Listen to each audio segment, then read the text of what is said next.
Hello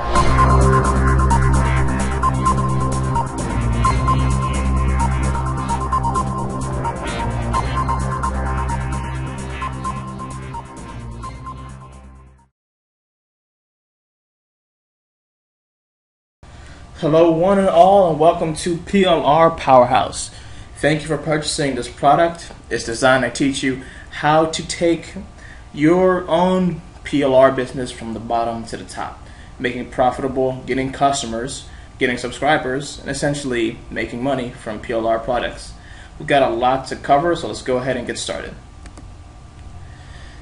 What PLR Powerhouse is supposed to be is a top to bottom guide on all things to do with private label rights.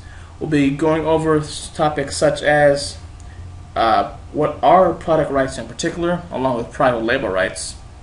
We'll be talking about how to set up a PLR product funnel, which is basically creating a mini site, hosting it on the internet. We'll be setting up a sales page, a squeeze page, getting people to opt in for a free report, and in return they'll be getting their products.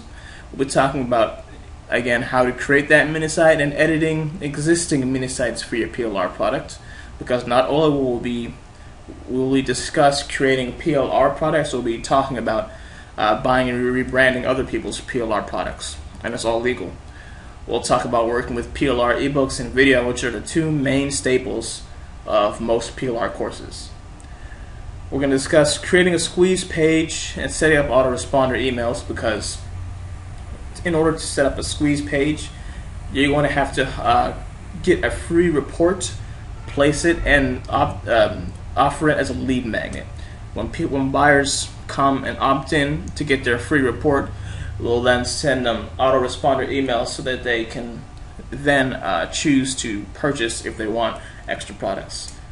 We'll talk about editing a PLR sales page, which is how we make money, another one of the ways that we make money. We'll talk about uploading the funnel to your website, and we'll also go over other things as well. So let's start with the overview of product rights. Product rights determine basically what can you do with the product when you have it. While the product is yours to keep, you've purchased it and used, some product rights will give you the capability to pass the product along and sell it to others. So let's go over a few examples of what I mean. One type of product rights are selling rights. These rights determine who can sell the products. For example, what resale rights are: you can sell the product to your customers and keep the profits at price X.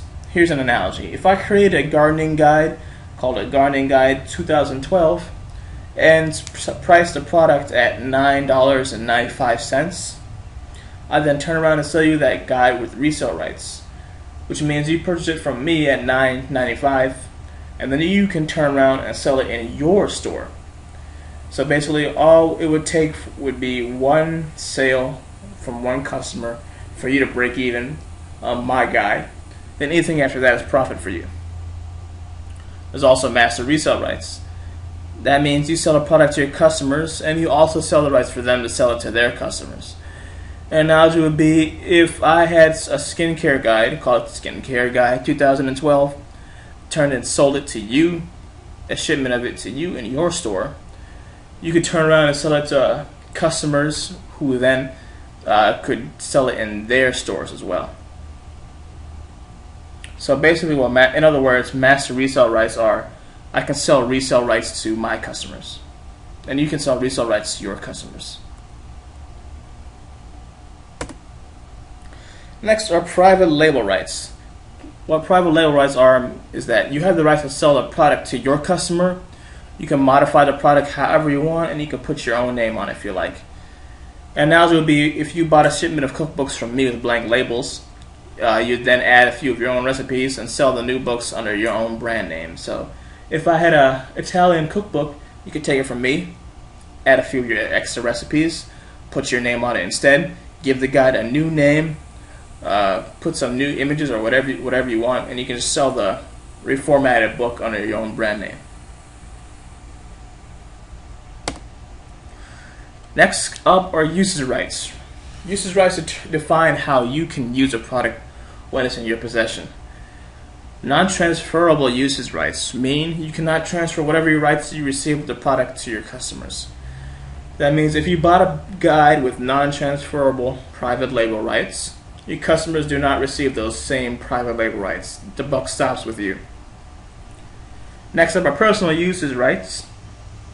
Personal use rights means you can use a product but you can't sell it. It's just yours to keep, and that's that. Unrestricted rights. You can do whatever you want with the product. You can just sell it, give it away, use it as a bonus for others. Pretty much the sky's the limit. Whatever you want, you can do. Then there are rebranding rights, meaning you can change specific parts of the product as allowed by the product creator, like changing affiliate links, the author name, inserting ads, doing whatever you want. Giveaway rights are that you can give the product to whoever you want as long as it's for free. Usually, if a product has giveaway rights, that means you're not allowed to sell it. It's basically unethical. You should just pass it along for free. So now going back over PLR a bit, PLR stands for private label rights. When you purchase a product that has PLR, it means that you've bought the rights to rebrand that content under your own name and your own brand. It's yours to keep, and that's that.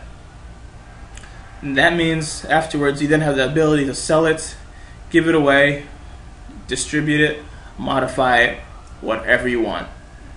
It's like you're the original author of the course. You can take credit for that course. It's yours. It's basically, and that's just final. It's as if I sold a guide to you with PLR, by selling it, it's as if I was never the author anymore. The buyer can't take all the credit for it. So some people will ask, why buy PLR? Why is it so useful? Well, you can pretty much, again, do whatever you like with it. You can create a video to place on YouTube using that information. You can use the content, create a series of blog posts to put on your blog so that your subscribers and your readers will come through and see that you have some fresh new content. And all you have to do is just purchase it. You can create a picture or a graphic using information from the video or the guide, and all you got to do is just it's yours to keep. All you have to do again is just buy the product and it's yours.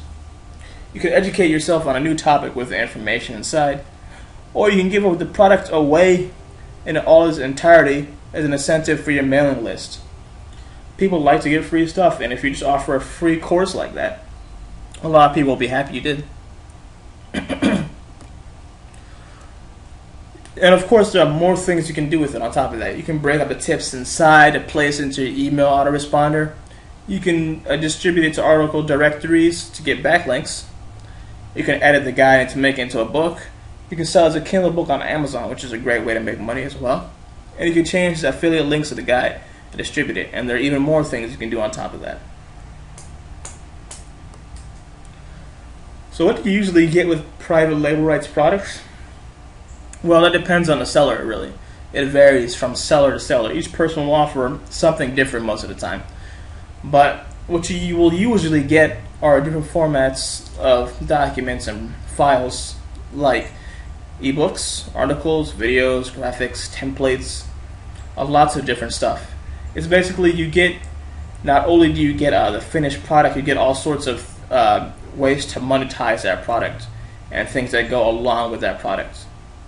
Sometimes you'll get the source documents, as in literally the Word file and the open office files and text files of the ebooks themselves. So you can just literally launch in there, write it up differently, put your own name in, and then create a new ebook. Again, you get graphics such as the Photoshop files, which are immensely useful if you need to change them up for your mini site and so on. Sometimes you'll also get a reseller toolkit, including the sales letter that the seller created to the product. So not only do you get the product, but you also get a long, professionally made sales letter that gets people opting in. You can tweak a few aspects of it, and then you can just put it verbatim as is if you want.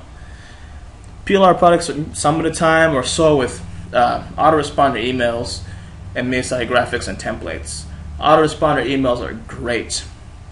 And then basically, what it basically means is they're one of the quickest forms of monetization you can think of. Just get some people opting into your list.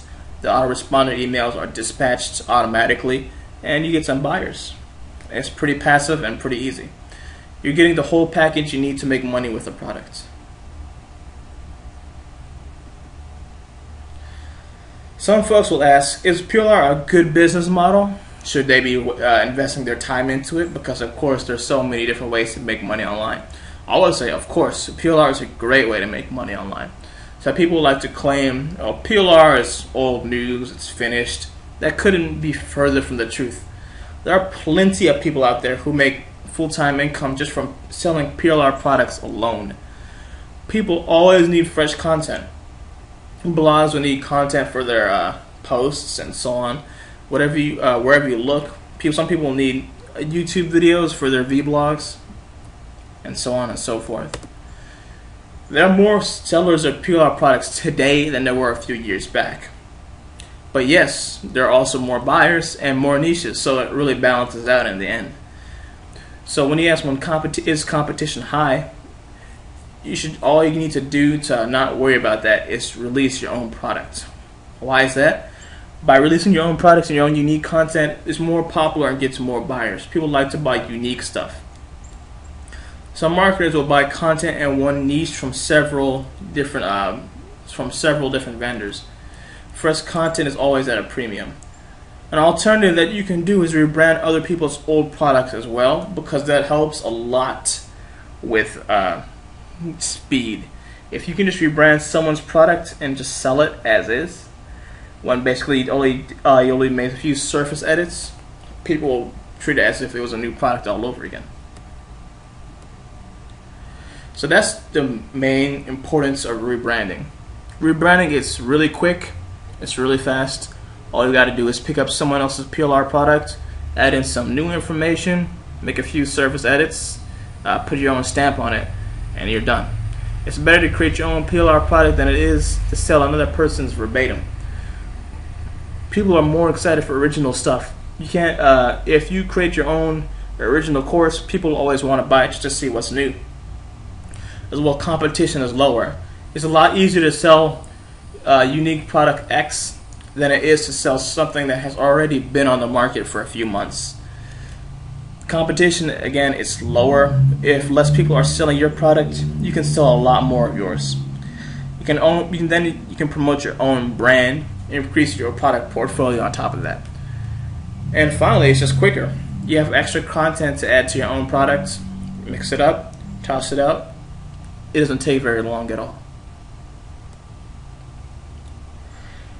Another frequently asked question I see is this PLR product in front of me right now, is that worth buying? Well, PLR content often goes for less than $1 per page. Some vendors usually just sell to a set number of customers, as in a ceiling of 100, and then they'll close the offer just to keep content fresh. On the Warrior Forum, you'll see that a lot.